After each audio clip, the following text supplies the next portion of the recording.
Welcome back to Season 3 of The Influencers, where we bring you interviews with some of the most interesting and thoughtful voices shaping the digitally driven transformation at the intersection of law, business, and technology.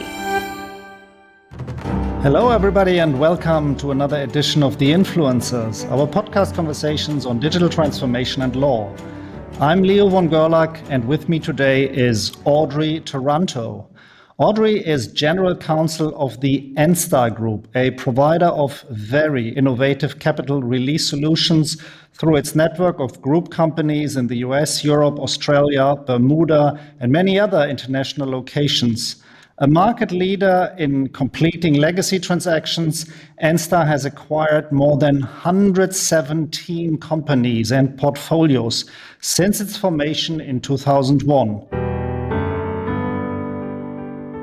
Hi, Audrey. Good to have you. It's great to be here. Thank you. Before we speak about Enstar and their business, let us just dive in what you and yourself and your group is doing, your role as a general counsel with Enstar.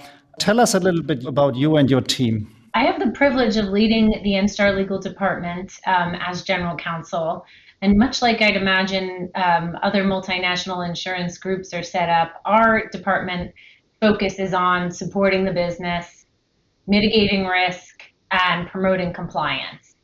So we support the business. That looks like corporate matters. We have corporate attorneys that work on our transactions, corporate governance programs, regulatory and compliance people that address matters like U.S. federal security laws, all of the insurance regulatory laws. And then we have litigation and coverage attorneys for the business and claims that we administer, which is in the hundreds of thousands of cases and claims.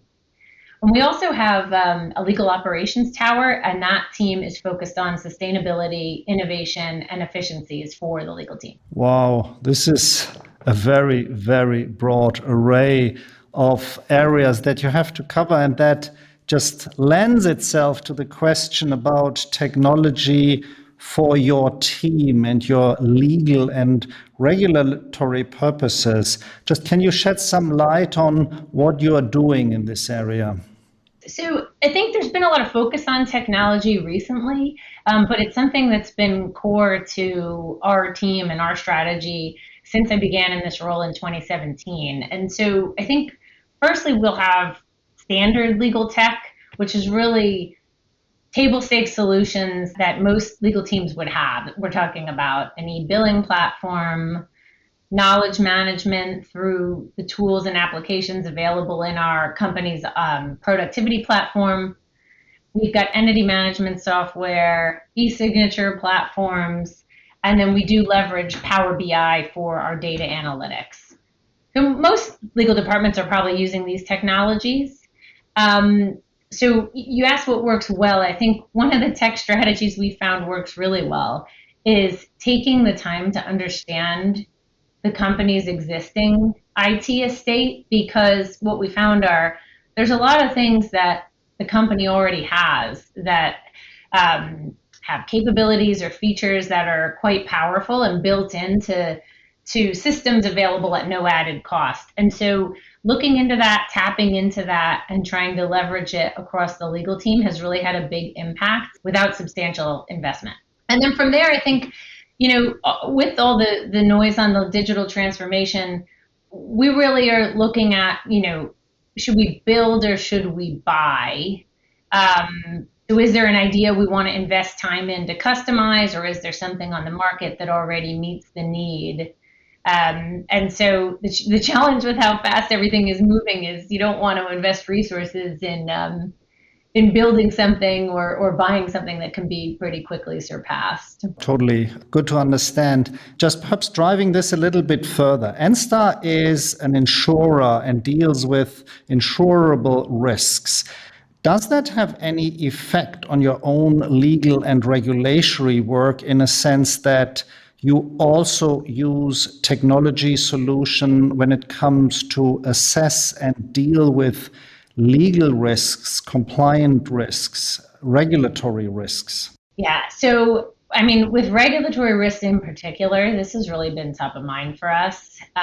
We operate, like many others, we operate in a number of jurisdictions and different U.S. states and are subject to significant multinational regulation. And that regulation is constantly changing and evolving. And so evaluating and managing the legal and regulatory risks, or as we say, horizon scanning, has become just a major point of focus. And, it's something we've always done, but before a lot of the reg tech or regulatory tech came out, it was very traditional and manual. So your compliance checks, regular audits, stakeholder consultations, and reliance on secondary source update materials was really how we had to do it. And the reg tech that's available to help with horizon scanning for companies like us that have to grapple with all these different regulations in different places is really a game changer. We're seeing a big uptick in the value proposition for the programs that can do more real-time monitoring. They'll give you instant notifications. They can provide an impact analysis. And all of that can help us manage regulatory compliance and change. That aspect on RegTech is clearly very interesting. And you see there, I think, the advantages that technology can bring. How does that tie into the wider Enstar world, their risk assessment approaches, the use of technology, and how you approach the technology risk equation on a more holistic perspective? So we try to be really aligned with the company's approach. We look to technology where it enhances our ability to achieve our business objectives. And that's something we've always done. And then we're always going to examine the value proposition. So never just technology for technology's sake. But with the rapid pace of the digital transformation and in particular the explosion of artificial intelligence, it's been really exciting, and our company sees extensive opportunities for deployment really across a range of activities. So for us, yes, we're in the insurance industry, but we're primarily a legacy player. So we're very focused on claims management, and we see that the new technology can help us identify high-risk claims, summarize voluminous elements of a claims file, and then even the more mature forms of AI, such as machine learning, can be relevant to capital modeling and actuarial analysis. So it's definitely, we're aligned from a legal perspective, and it's something that we think can have a big impact in our business, just in large because insurance in general lends itself to significant benefits from data analytics. We just have a lot of data, and the data is so important, and that's something the new technology is really good at helping with. And is that something where InsurTech, how that is now come to be called, plays a role, kind of the twin sister of fintech and other industry-specific technologies? Yeah, so I think of InsurTech kind of in two ways. So most broadly speaking, when I hear that term, I think of it, like you said, more like fintech in the innovative use of technology, optimizing, transforming the industry, which can mean anything from digital platforms that can sell insurance policies or advanced analytics for underwriting and claims processing, all with the goal of just making the services themselves, insurance services, more efficient, more customer friendly, and more data driven.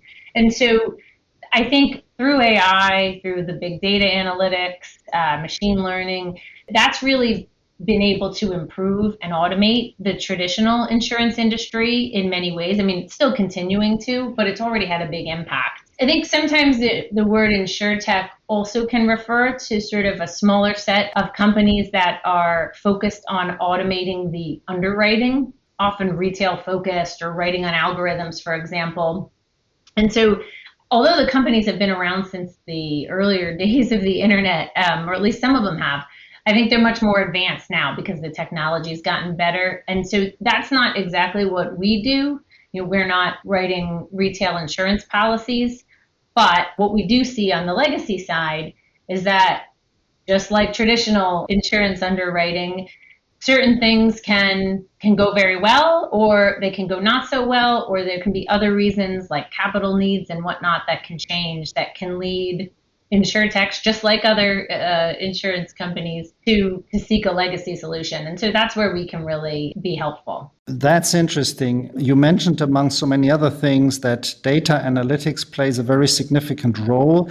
And now, just opening the lens a little bit from what Enstar do to the broader insurance industry, would you say that data analytics is something that is very area specific, whether there are more general solutions, or perhaps put the question even more general, what is the value proposition for technology solutions for the insurance industry? Where can it make the biggest difference? And would that be area specific, or could that be even something very generalizing? You kind of started the podcast with it when you talked about managing risk, because at the end of the day, that's what it is all about.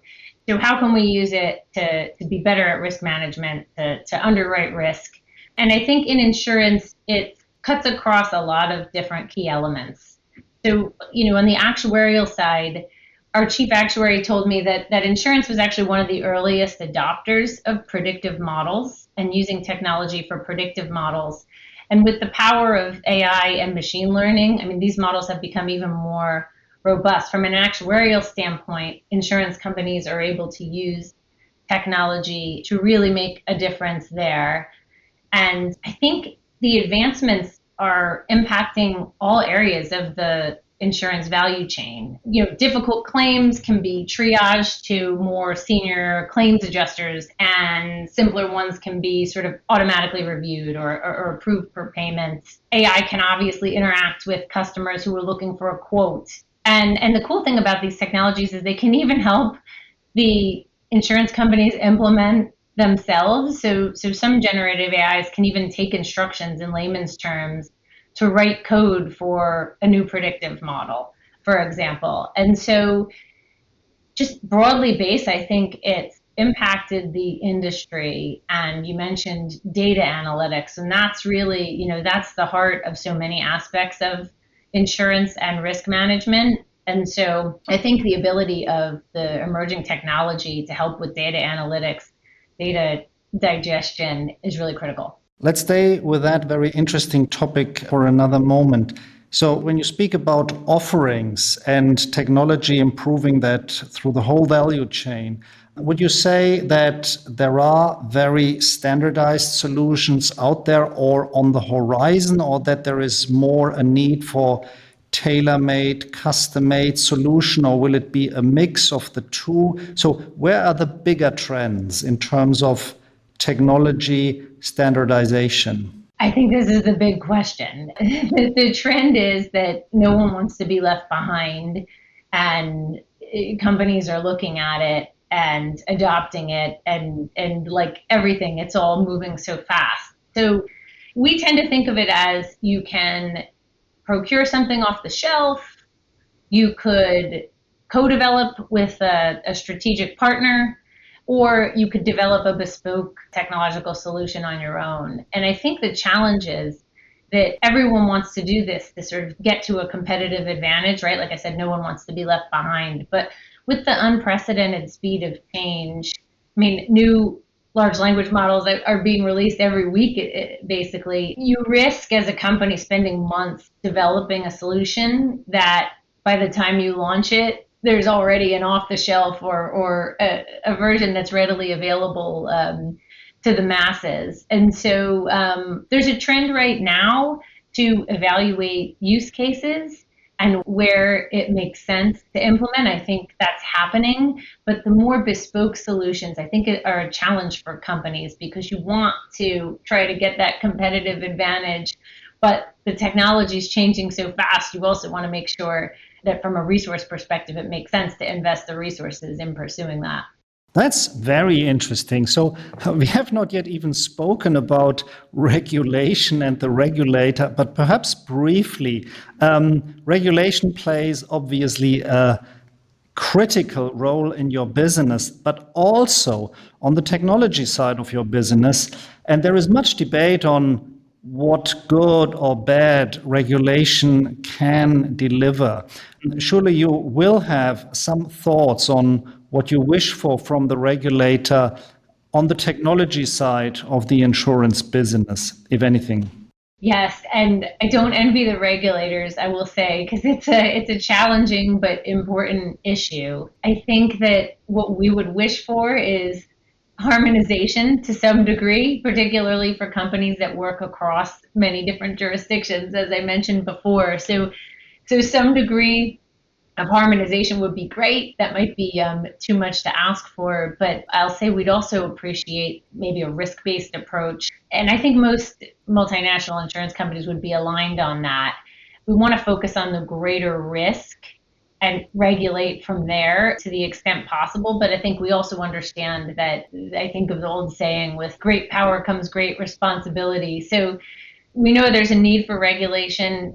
There's a race to regulate that is ensuing. And so, particularly for legal and compliance teams, we understand, but it can be stressful trying to read where it's all going. And I think one of the things that we're trying to do in that regard is really try to pay attention to what direction is it going? What are we hearing from regulators, so that when we work with our teams and our business partners to develop and refine our technology policies and practices, we can kind of anticipate, where that might be in respect of regulatory requirements or future regulatory reporting. So you have to think about regulation at the same time as you think about implementation to a degree, and it's going to be a busy time. Audrey, thank you so much. That has been so exciting just listening to you. Fascinating. Now, just listening to people like you, I can easily see why Enstar is so successful. So thank you once again, and thank you everybody for joining in. I hope you tune in again when we have our next podcast, which will be coming up soon. So stay tuned and take care. Goodbye, everybody.